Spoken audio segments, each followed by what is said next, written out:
Jumpa lagi dengan saya, Junmoy, yang akan membawakan Video Education Pro Data Part 7, yaitu Service Catalog. Bapak dan Ibu sekalian, di dalam setiap perusahaan, pemberian layanan suatu service sangatlah penting karena user menginginkan pengajuan suatu request dengan mudah dan cepat, serta pengiriman request dari user tersebut diharapkan juga tepat waktu. Nah, ITAL merekomendasikan penanganan insiden dan layanan secara terpisah. Nah, permintaan layanan di sini disebut sebagai service catalog. Nah, service catalog merupakan suatu portal yang dapat diakses oleh end user seluruh company yang memprovide list dari semua service yang available di company tersebut. Nah, end user dapat browsing ke service catalog tersebut untuk mendapatkan service request yang mereka inginkan. Nah, user perlu untuk mengisi suatu web form yang sudah tersedia dan di dalamnya sudah lengkap dengan service attribute seperti description per service, cost dari service tersebut, SLA dari service tersebut, dan sebagainya. Oke, Bapak dan Ibu sekalian, setiap organisasi membutuhkan service catalog. Nah, keputusan-keputusan apa yang harus diambil oleh perusahaan untuk memastikan terlaksananya manajemen request yang efektif dan efisien ya? Nah, di antaranya adalah, user mana yang akan mendapatkan service yang lebih baik dan lebih cepat. Nah, bagaimana company dapat memonitor semua proses delivery ke semua user tersebut. Bapak dan Ibu sekalian, dengan service catalog, company juga akan sangat terbantu karena hanya perlu memaintain satu portal service catalog saja yang berisikan informasi yang akurat dan selalu up to date untuk memanage semua layanan permintaan operasional dari semua user di company tersebut. Nah, user juga mengetahui status dari request mereka secara mandiri dan apa yang akan mereka dapatkan dan berapa lama mereka akan mendapatkan request tersebut. Oke.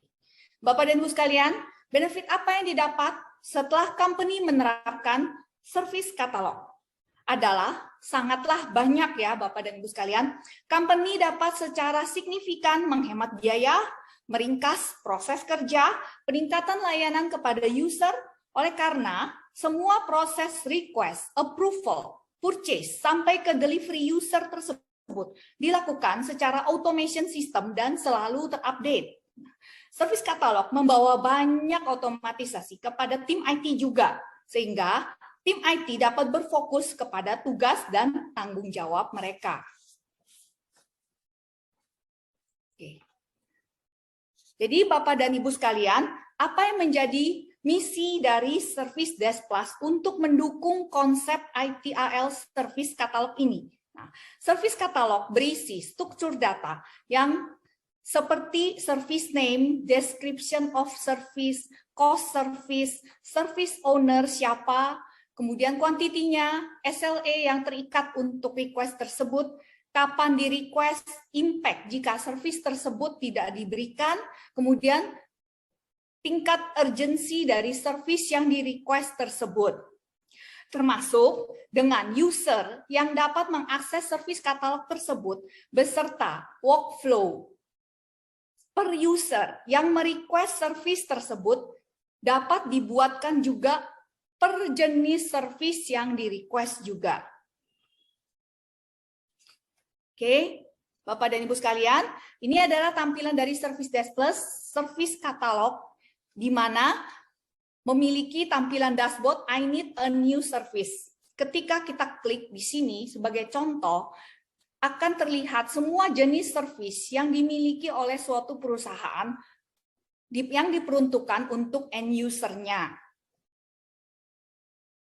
Oke, Bapak dan Ibu sekalian, ini adalah tampilan dari ITAL Service Desk Plus Service Catalog Workflow di dalam Service Desk Plus.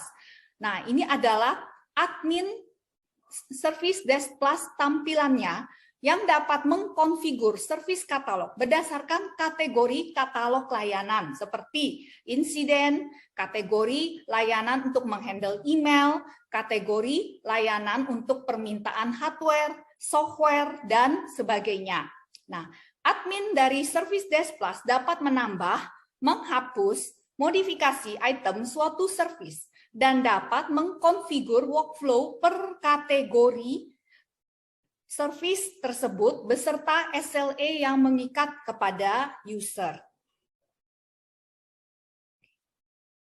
Service katalog dapat mensimplify beberapa item layanan menjadi suatu kelompok layanan ya Bapak dan Ibu sekalian.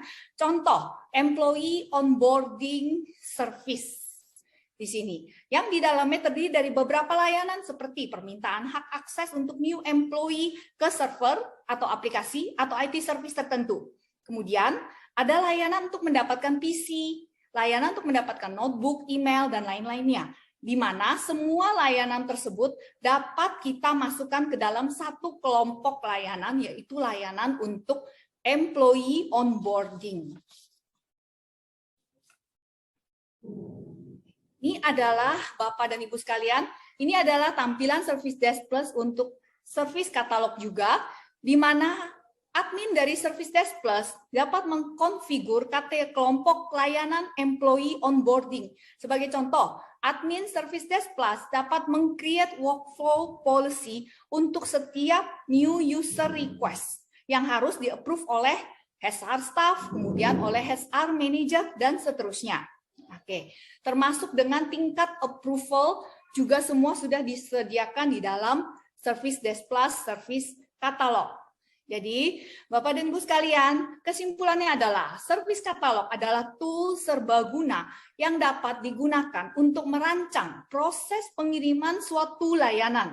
Service Katalog sudah mengikuti standar ITIL yang memisahkan permintaan layanan dan insiden request, di mana kedua hal ini membuka ruang lingkup suatu perusahaan untuk standarisasi dan otomatisasi salah satu layanan utama. Thank you for watching. Oke, jangan lupa klik subscribe untuk video edukasi berikutnya.